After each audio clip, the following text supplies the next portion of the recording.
शाळेत मी हा शाळेत जाते काऊन नाही जात म्हणजे येतं हा जेव्हा काऊन जीवाला येत माझे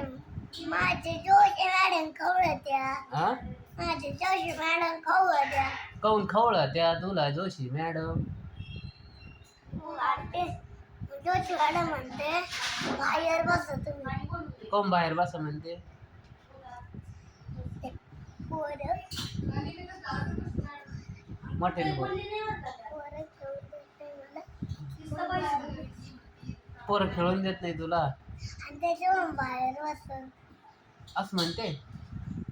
काऊन रे म्हणते नाही पोरं खेळून नाही देणं त्याच्यामुळे म्हणते ती पोरं खेळून नाही द्यायना म्हणून म्हणले ते हा बर शाळेत जायचंच नाही बा मग तुला आता नाही काऊन तेवढ्याच कामामुळं नाही मग जोशी मॅडम म्हणले तू बाहेर बसता मला ते जेवण नाही द्यायला खेळून नाही द्यायला असं असं म्हणते हो का बर